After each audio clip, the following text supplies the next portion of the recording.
Welcome to the challenge round. This is an oldie, ladies and gentlemen. This is a 1940s affair.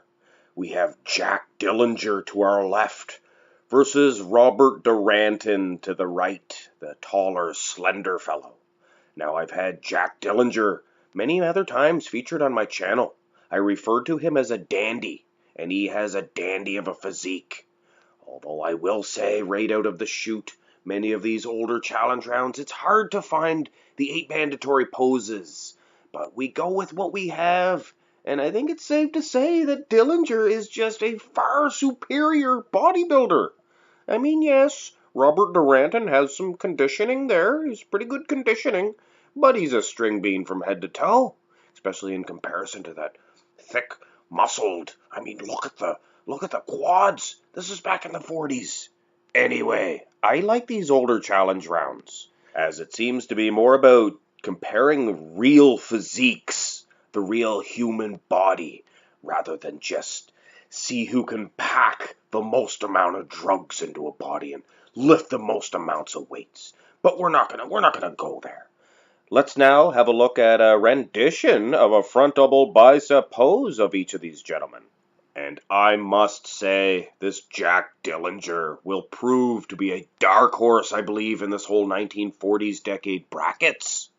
He is just smoking Robert Duranton here in this. And Robert looks good. He looks classical. In fact, doesn't he remind you of another one of the old classic bodybuilders? Can you guess who I'm thinking of here? Here, I'll give you a little hand. Huh? Throw a little leaf on his crotch there. Doesn't that look like Eugene Sandow? No? Well, I think it does. Anyway, we'll carry on. We'll award Jack Dillinger the point of this pose, and now have a look at, a couple of front lat spreads. Hit to par as well, which I always appreciate, you know that. And it looks like Jack Dillinger will be scooping up yet another point against this string bean of a man in Robert Duranton. But I will say, Robert Duranton, he knows how to hit this pose. Very precise. He is hitting this just to a T. But I mean, look at those string bean legs in comparison to Jack Dillinger. I have to say right now, Jack Dillinger probably had the best quads in bodybuilding history in the 40s. Anyway, he is just running roughshod. There's no way Robert Duranton can come back from this. But just for the heck of it, we'll have a look at a couple more poses because I'm enjoying this older challenge round. Ooh, a couple of side triceps here. Now, this is a situation where Duranton really could get a point. He is hitting this right to spec. But this is the 1940s, and we always look past a lot of these. Jack Dillinger, he is displaying his tricep. You can see it, it's very visible. It's actually a little bit more visible than Duranton. And plus, he's showing a bicep flex, but it's not about the bicep here. It's about the total package, and I have to say, Robert Duranton, I don't know, I'm going to decide just to give Duranton just 1 point. 1 point. But anyway, let's carry on with this little contest. And I guess we made our way to at least one back shot. And I am leaning towards Jack Dillinger once again. I believe his back is much thicker and he has more meat. And it's just... But I will say those calves on Duranton look pretty good from the side, especially for a string bean. But anyway, we're not gonna call him a string bean anymore.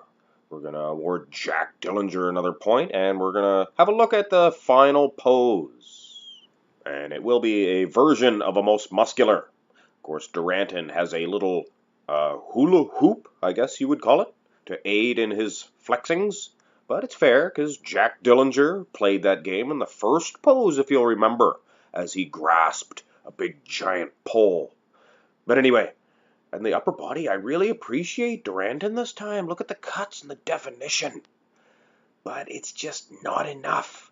That thickness and just muscle build of Jack Dillinger, and especially when you look at the legs, there's just no way that I can hand this victory to Duranton.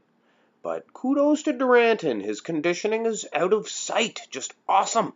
and his delts are actually probably better than Jack Dillinger's.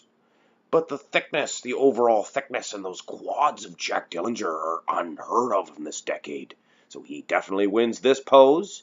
And here is your winner of this challenge round, Jack Dillinger.